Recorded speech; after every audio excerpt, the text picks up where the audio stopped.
Assalamualaikum warahmatullahi wabarakatuh. Halo teman-teman semuanya, selamat datang di Mata Latsar. Bersama kami, peserta Latsar CPNS BNN RI tahun 2022. Bersama saya, Sofia Nurul Izah dari BNN Kota Bandung. Saya Dita Paramita dari Balai Besar Rehabilitasi BNN.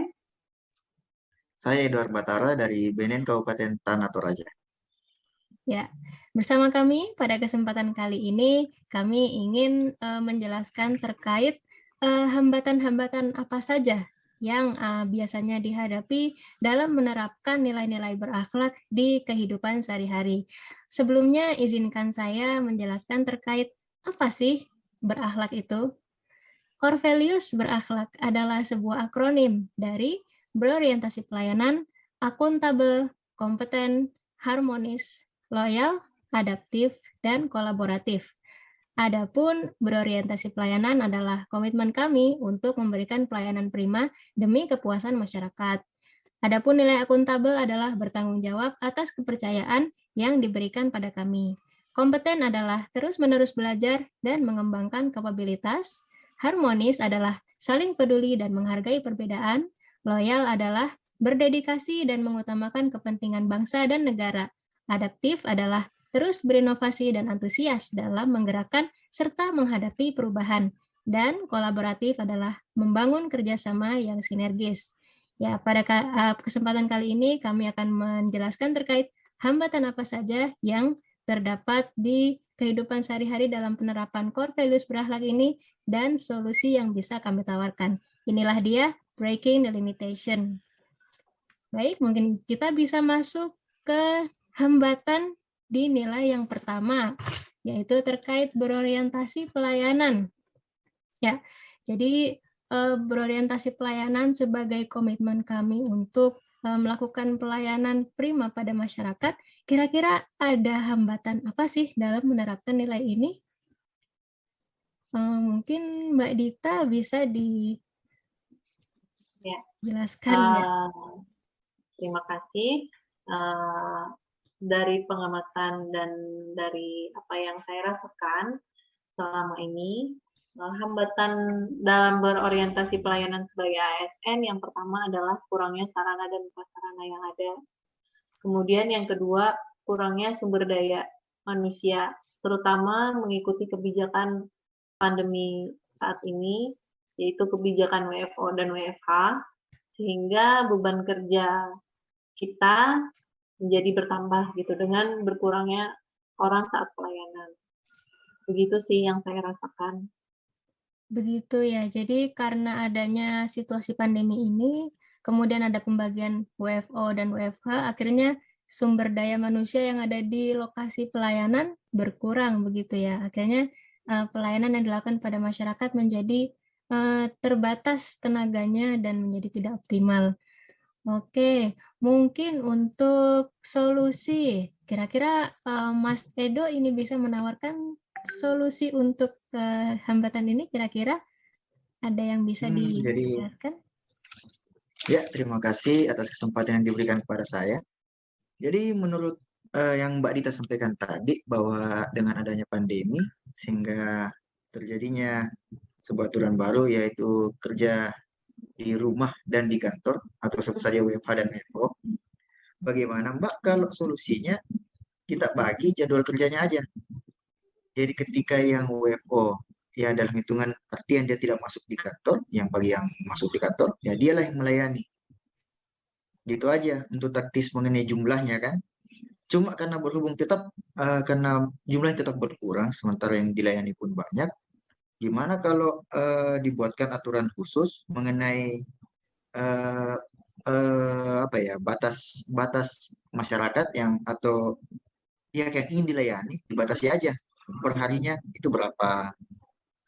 Mungkin sebut saja karena sekarang kondisi pandemi, jadi ya kita butuh ya social distancing, ya macam-macam seperti itu. Ya mungkin sih itu sih saya Mbak. Ya, baik. Terima kasih Mas Edo atas solusi yang ditawarkan. Ya, jadi mungkin untuk keterbatasan SDM ini kita bisa melakukan yang namanya pembatasan pembatasan kuota masyarakat yang dilayani ya Mas ya, karena Ya, keterbatasan SDM yang melayani. Kalau seandainya semua masyarakat yang ingin dilayani diterima, itu tidak akan memberikan efektivitas, tidak akan berkualitas pelayanannya, sehingga harus dibatasi. Ya, begitu. Bagaimana Mbak Dita? Ya, bisa. Terima kasih atas solusinya, Mas Edo. Oke, baik.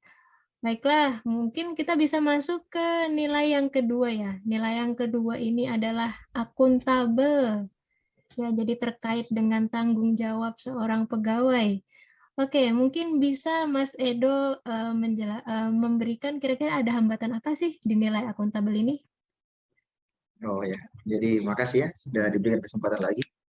Jadi melihat di beberapa instansi mengenai sifat dari akuntabel ini, menurut saya yang menghambat sampai dapat dikatakan bahkan menjelekkan nama ASN, sepertinya maraknya penerimaan gratifikasi.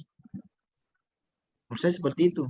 Sementara kan kita sudah tahu bahwa pemerintah melarang yang namanya segala jenis KKN kan. Hmm, Jadi ya mungkin itu yang bagi saya menjadi hambatan sebenarnya. Oke, gratifikasi. Mungkin Mas Edo bisa menjelaskan lebih lanjut terkait gratifikasi itu apa sih? Jadi menurut saya di mana titik beratnya di sini karena pemberian gratifikasi tersebut, jadi pelayanan yang diberikan tuh jadinya tumpang tindih, berat sebelah begitu. Dalam artian di sini karena pakai uang pelicin jatuhnya. Menurut saya Oke, seperti itu. Gratifikasi itu seperti itu. Tidak oke. menutup hanya sekedar sogokan ya. Iya, iya.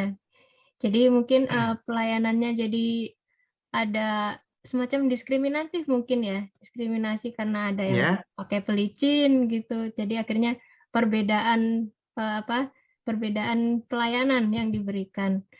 Oke, iya mungkin Mbak. terkait gratifikasi ya. Kira-kira Mbak Dita apakah ada solusi yang bisa ditawarkan untuk hambatan ini? Ya, kalau dari saya gratifikasi itu seperti yang kita ketahui adalah pemberian yang ilegal kalau dia menerima itu berhubungan dengan jabatan dan tugasnya, sehingga akhirnya nanti akan ada balas budi dari si orang yang menerima. Kemudian pentingnya yang pertama menurut saya solusinya adalah pentingnya kesadaran kita sebagai ASN untuk mengenali lebih jauh yang mana sih yang dinamakan gratifikasi, yang mana sih yang dinamakan hadiah, hadiah aja gitu. Nah, kemudian zaman sekarang sudah banyak dari KPK memberikan ulasan-ulasan, video-video gratifikasi itu seperti apa sih gitu. Jadi supaya kita sebagai ASN juga bisa membentengi diri. Kemudian gratifikasi itu juga bisa dilaporkan dengan berbagai cara gitu. Terutama sekarang kan sudah dimudahkan oleh KPK, ada linknya dan bisa kita akses di mana saja. Gitu. Kemudian dari satker masing-masing pun juga penting sih untuk selalu mengingatkan dan memberikan sharing mengenai gratifikasi ini gitu. Jadi supaya semuanya juga bisa mulai membentengi diri gitu. Jadi kalau dari saya solusinya, Mas Gitu. Edo, Oke, baik. semoga Terima diterima. kasih Mbak Dita yang sudah menawarkan solusinya. Oke, jadi bisa jadi ya gratifikasi ini terjadi karena ketidaktahuan pegawai bahwa oh ternyata ini gratifikasi. Dia tidak tahu dan ternyata itu adalah gratifikasi. Jadi mungkin Ya, uh, perlu adanya apa namanya?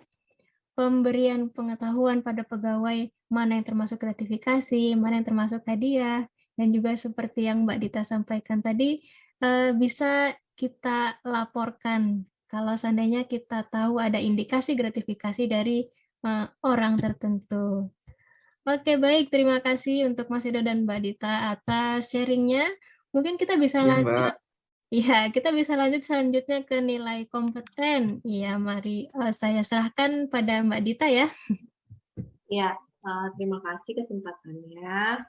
Ya, untuk nilai kompeten ini adalah bagaimana kita terus belajar dan mengembangkan kapabilitas. Nah, kira-kira menurut Mas Edo dulu ya, bagaimana sih hambatan-hambatan yang Mas Edo rasa kita sebagai ASN yang menghambat nilai-nilai kompeten ini? Oh, jadi menurut saya hambatan yang biasa saya dapat terhadap nilai kompeten ini biasanya itu adanya rasa kurang dalam menyelesaikan tugas. Seperti itu. Jadi entah termasuk pengurusan berkas atau apa itu menjadi terlambat karena itu tadi kurangnya rasa apanya ya. Mungkin kemauannya untuk menyelesaikan tugas itu kurang. Ya, kalau saya lihatnya seperti itu. Jadi mungkin itu yang menjadi hambatan saya, Mbak. Yang Iya. ingin ya ingin juga saya sharing kepada teman-teman juga. Kira-kira kalau dari Mbak Sofia, kira-kira solusinya apa nih Mbak? Dengan hambatan yang disampaikan oleh Mas Edo, kurangnya rasa dalam mengerjakan tugas. Oke, terima kasih atas kesempatannya Mbak Dita. Jadi kalau menurut saya terkait hambatan kompeten ini kan sebenarnya kecenderungan seseorang untuk terus-menerus meningkatkan kompetensi, terus belajar ya. Nah, terus hambatannya tadi kurangnya kemauan untuk menjalankan tugas gitu mungkin ya Mas ya.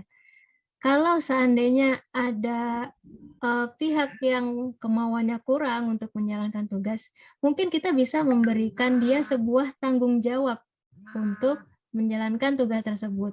Karena bisa jadi seseorang itu tidak mau melaksanakan tugas karena itu merasa ini bukan tanggung jawab saya, sehingga dia merasa oh ada orang lain yang lebih bertanggung jawab, jadi saya bebas aja gitu. Jadi mungkin untuk meningkatkan rasa kemauan untuk menjalankan tugas, kita berikan dia sebuah tanggung jawab, yang mana dia harus menyelesaikan tugas itu. Begitu. Baik, terima kasih atas sharing solusinya. Kira-kira bagaimana Mas Edo? Ya, kalau saya jadi lebih baik diberikan saya tanggung jawab ya. Iya, Jadi benar. betul-betul dia dapat menyelesaikan tugas itu. Jadi kemuanya pun muncul untuk Iya. menyelesaikan. Oh, Karena kan makasih Mbak. mau nggak mau kalau seandainya Ya, dia diberi tanggung jawab, dia tidak mengerjakan, nanti akan ada konsekuensi-konsekuensi yang lain, begitu kan? oh ya ya ya. Iya, begitu. Oke, mungkin masih di Mbak Sofia. Saya mau bertanya, masih di Mbak Sofia dulu. Kira-kira nilai harmonis, berikutnya kan nilai harmonis. Nah, Iya. kira-kira nilai harmonis ini kan nilai saling peduli dan menghargai perbedaan.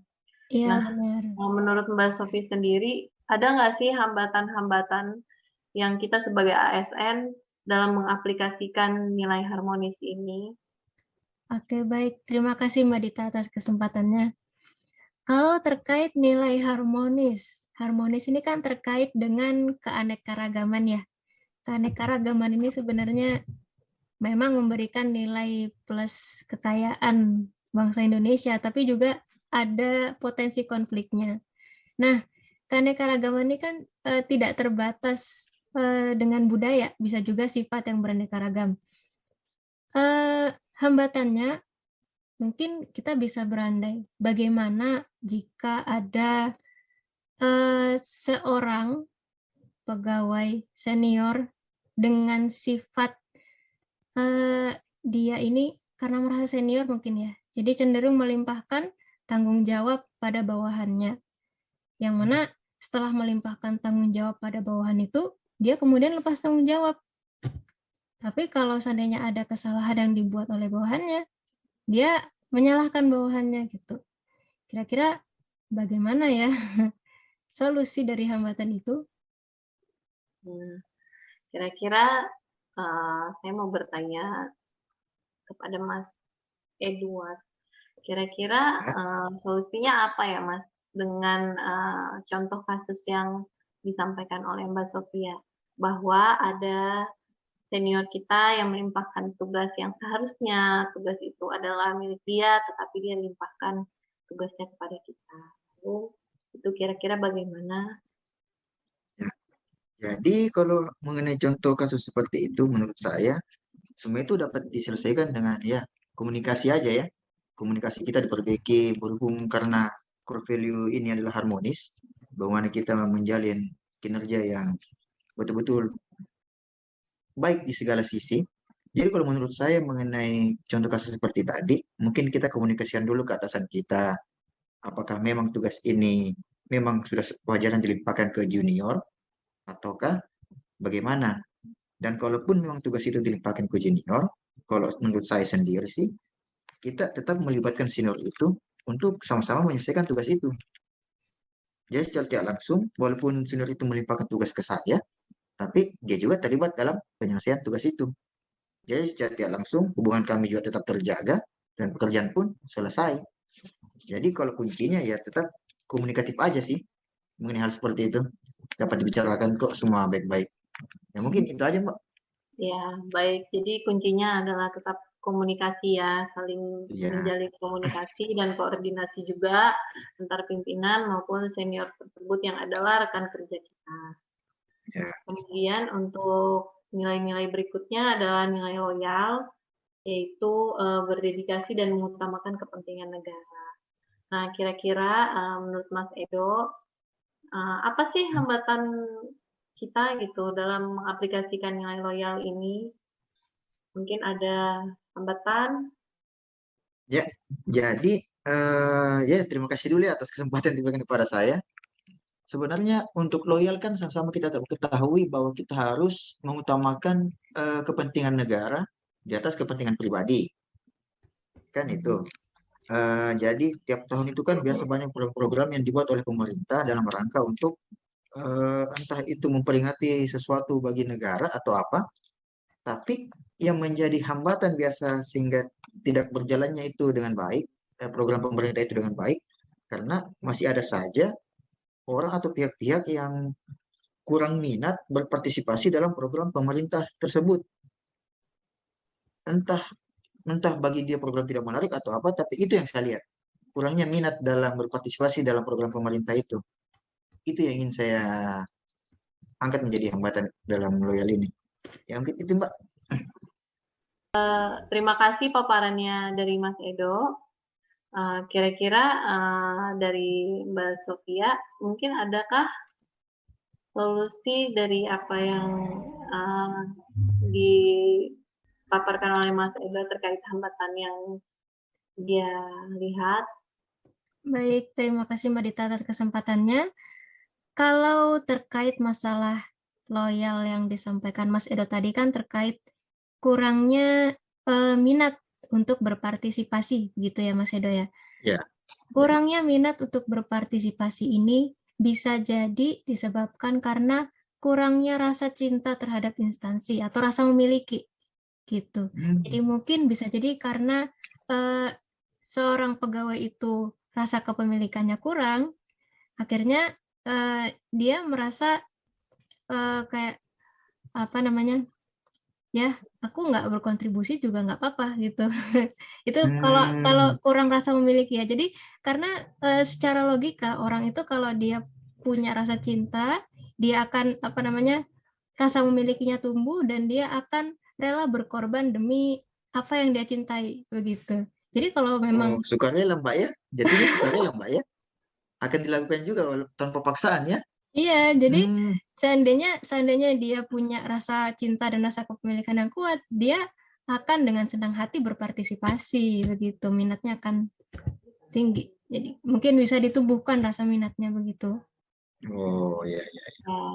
Terima kasih Mbak Sofia. Jadi pentingnya sense of belonging kita ya. Ya benar, sense Itu of belonging.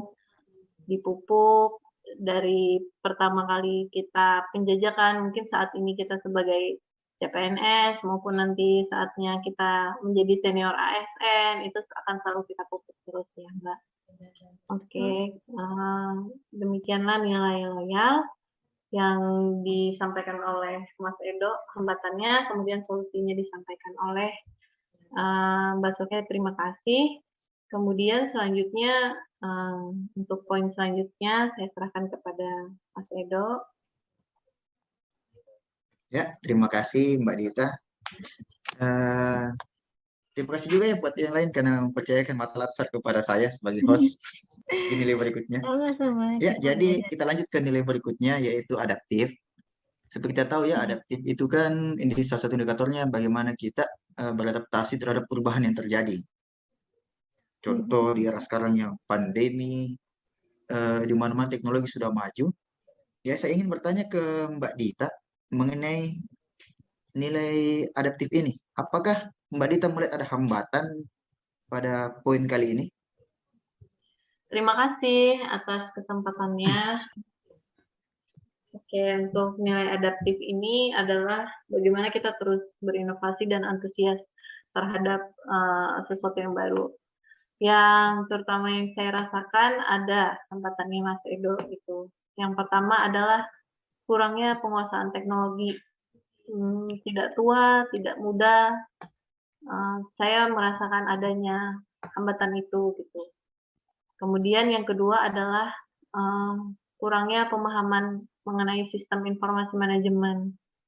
Mungkin karena dia merasa itu bukan pekerjaan dan tugas hari-harinya, jadi dia merasa itu tidak perlu dia pelajari.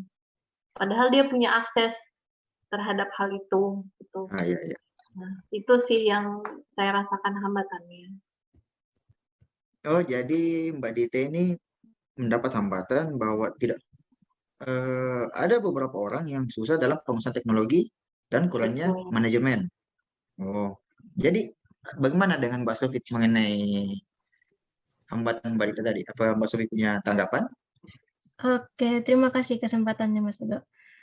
Kalau yang tadi Mbak Dita sampaikan terkait kurangnya penguasaan teknologi, jadi memang ya kita ini berada di era modern di mana perkembangan zaman itu majunya sangat pesat ya, sehingga teknologi itu semakin berkembang dan kita semua dituntut untuk bisa beradaptasi dengan teknologi itu.